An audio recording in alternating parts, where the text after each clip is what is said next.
It's gonna be a different video by far. Today I'm gonna talk about wrestling with God. This is something I've been doing just the past couple days. Just really frustrated, I'm angry with God, don't understand what He's doing, and just overall just not trusting Him much. And to be honest, I've wrestled with Him.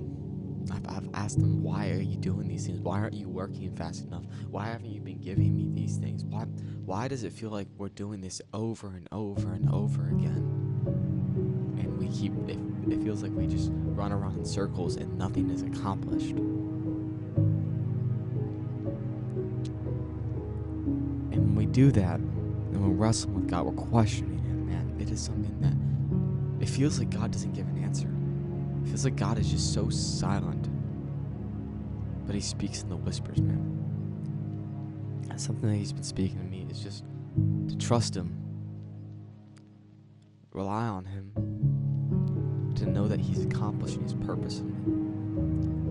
Sometimes I take, God accomplishing His purpose in me, I take it the wrong way, and I think, man, you know what, God, have you not done enough with me? Am I not ready yet? Am I not at the point where I need to be in order for you to bless me? And He's like, no. I'm focused on accomplishing my purpose in you and making you into the man that I have predestined you to become. And that thought, that wrestle, it sometimes feels like it's endless. It feels like God has given us answers, and yet we still wrestle.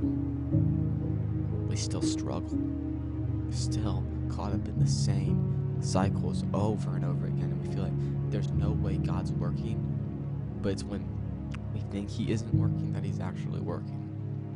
And that's the crazy thing. Our human intelligence and our human understanding is so limited. And it's so just caught up. Oh yeah, by the way, I'm packing to go back home for winter break at college.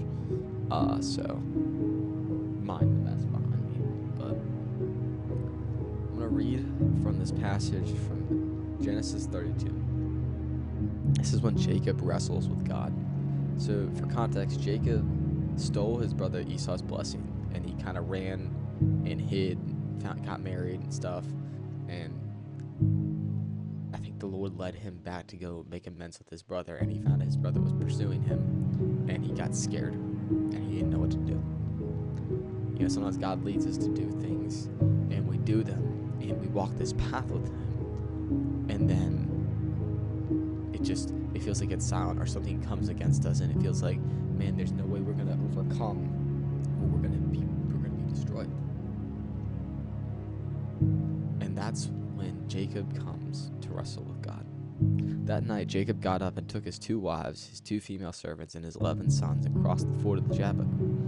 After he had sent them across the stream, he sent over all of his possessions. So Jacob was left alone, and a man wrestled with him till daybreak. When the man saw that he could not overpower him, he touched the socket of Jacob's hip, so that his hip was wrenched as he wrestled with him. Then the man said, "Let me go, for it is daybreak." But Jacob replied, "I will not let you go unless you bless me." The man asked him, "What is your name?" "Jacob," he answered. Then the man said, "Your name will no longer be Jacob, but Israel, for you have struggled with God and with humans and have overcome." Jacob said, "Please tell me your name." But he replied, "Why do you ask my name?" And he blessed him there. So Jacob called the place Peniel, saying, "It was because I saw God face to face, and yet my life was spared." The sun rose above him as he passed Peniel, and he was limping because of his hip.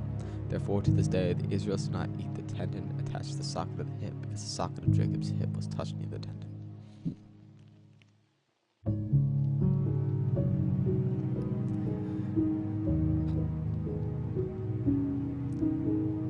What stands out to me is Jacob's is like, "I will not let go unless you bless me."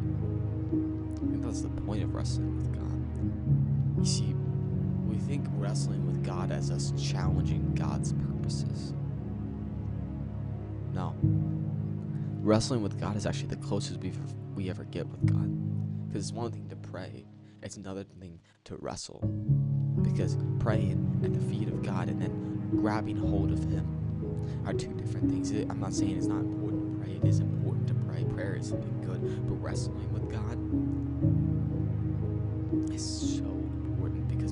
wrestle with God, something that the Lord just taught me this recently, actually just today. It's like, it's not about wrestling with Him, it's about holding on to Him. You see, because we can't overpower God, no matter how hard we try. We can't overpower Him. We're mere humans. Our will and our flesh and our strength is meager at best compared to the strength and the will of God. But then, if God is so much stronger, then why does He allow us to wrestle with Him? Because He doesn't care about the wrestling, because He knows He's already won. The reason He allows us to wrestle with Him is because He wants us to know Him. That He's going to be there with us even when you're angry with Him. He's going to be there and He's going to hold on to you. He's not wrestling you to the ground. He's holding you as you try to wrestle Him to the ground. And believe me, if it worked, I would tell you it worked. It doesn't. It doesn't work. You can't change the will of God. You can't force God down, as much as I wish I could sometimes, because I'm arrogant and I'm a human being. You can't.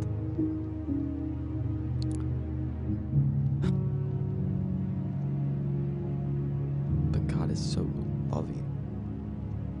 And when you wrestle with Him, that's the closest your flesh gets to God, to Jesus. It's the closest that your spirit gets to Him. The spirit wrestles with these things, man. It isn't easy. But God is big enough for us. He's big enough to handle it. Our questions, and our pains, and our frustrations, and our anger. He's big enough to handle all of it. I mean, look at the grace the Lord has given me. I've wrestled with Him for the past 2 days. I've been angry, disobedient, and yet He still blessed me and used His Holy Spirit to speak through me. What is that grace? I don't know. I don't know why.